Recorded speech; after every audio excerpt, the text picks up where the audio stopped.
नमस्कार, स्वागत है आपका कमोडिटी न्यूज चैनल में। कृषि बाजार से जुड़ी खबरें, गवर्नमेंट पॉलिसी तथा डेली भाव जानने के लिए हमारे चैनल को सब्सक्राइब करें और वीडियो को लाइक करें।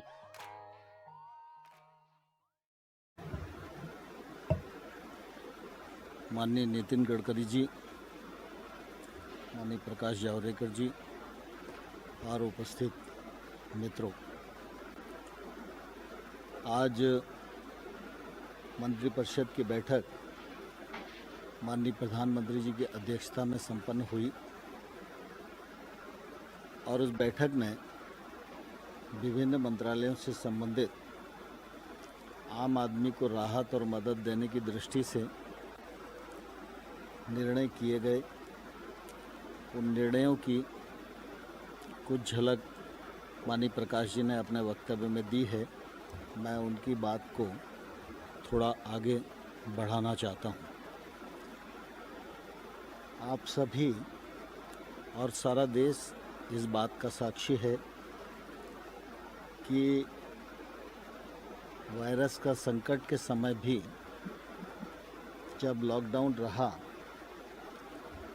उस समय भी भारत सरकार और प्रधानमंत्री जी की प्राथमिकता पर गांव और गरीब किसान निर्णयों के केंद्र में हमेशा रहा।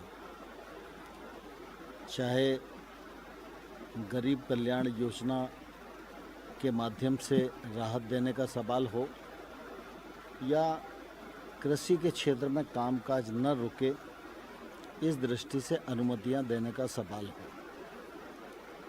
जब लॉकडाउन घोषित हुआ उसी समय फसल कटाई के लिए खड़ी थी, लेकिन कटाई का सवाल हो, उपार्जन का सवाल हो, मशीन की आवाजाही की अनुमति हो, मशीन मरम्मत के लिए वर्कशॉप की खोलने का सवाल हो, हर मामले पर सरकार ने संवेदनशीलता के साथ विचार किया और उसी का परिणाम है कि किसान ने प्रतिकूलता के मौके पर भी फसल कटाई का काम पूरा किया और इस बार बम्पर पैदावार करके किसान ने देश को समर्पित की है।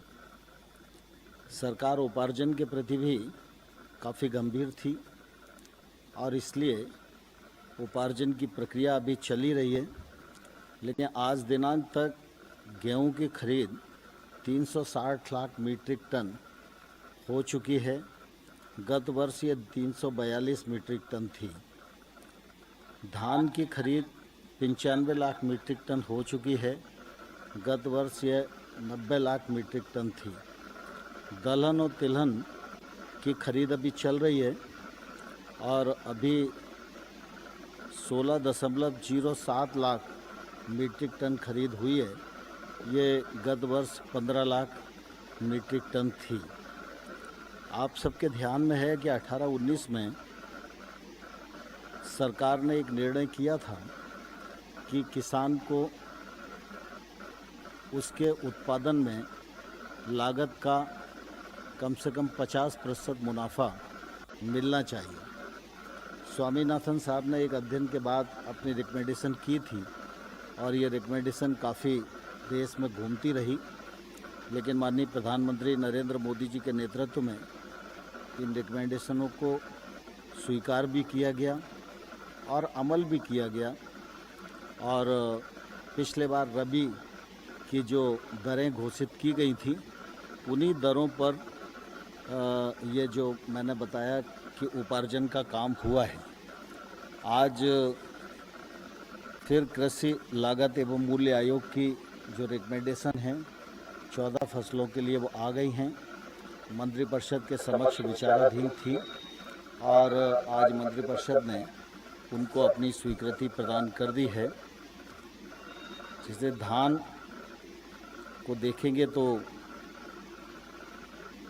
लागत का 50% अधिक मुनाफे को ध्यान में रखते हुए 1868 यह घोषित की गई है।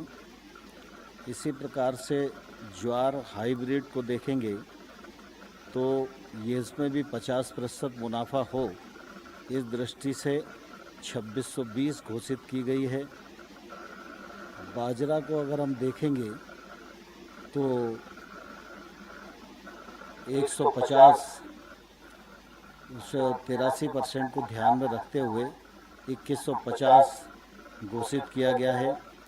ऐसे ही रागी में 50% की वृद्धि है, मक्का में 53% की वृद्धि है, तूर अरहर में 58% की वृद्धि है, मूंग में 50% की वृद्धि है, उड़द में 64% की वृद्धि है, मूंगफली में 50% की वृद्धि है, सूरजमुखी में 50% की वृद्धि है, सोयाबीन में 50% की वृद्धि है, तिल में 50% की वृद्धि है, राम तिल में 50% की वृद्धि है और कपास में 50% की वृद्धि है। यह जो कृषि लागत और मूल्य आयोग है, यह सामान्य तौर पर एक पूरा मैकेनिज्म बना हुआ है जिसमें वो लोग मिलकर कृषक की उत्पादन में जो लागत आ रही है और लागत के समय जो जो चीज़ें उपयोग होती हैं, चाहे वो बीज की कीमत हो, खाद की कीमत हो, मानव का श्रम हो, बैल का श्रम हो, मशीन का खर्चा हो, डीजल हो, बाकी सारी चीज़ों को जोड़कर वो ये तय करते हैं कि लागत कितनी आ रही है और उसके ऊपर समर्थन मूल्य कम से कम 50% और उससे अधिक, जैसे मैंने 64 भी बताया, 83 भी बताया, इतना प्रतिशत उसमें बढ़ा है। इसका लाभ निश्चित रूप से किसानों को बड़ी मात्रा में अगले बार होने वाला है। इसी प्रकार से अभी ब्याज छूट स्कीम के बारे में माननीय प्रकाश जी ने जिक्र किया था, तो ये ब्याज छूट योजना भारत सरकार की है। बैंकों का ब्याज हम लोगों को मालूम है कि 9% है। भारत सरकार 2% की अपनी तरफ से सब्सिडी देती है, तो 7% ब्याज पर किसान को कर्ज मिलता है और अगर किसान समय पर उसको चुका दे तो 3% की सब्सिडी उसे और मिलती है। तो ऐसे कुल मिला के अगर समय पर किसान अपना फसली ऋण चुकाने में सफल होता है तो किसान को 4% ब्याज पर कर्ज मिलता है।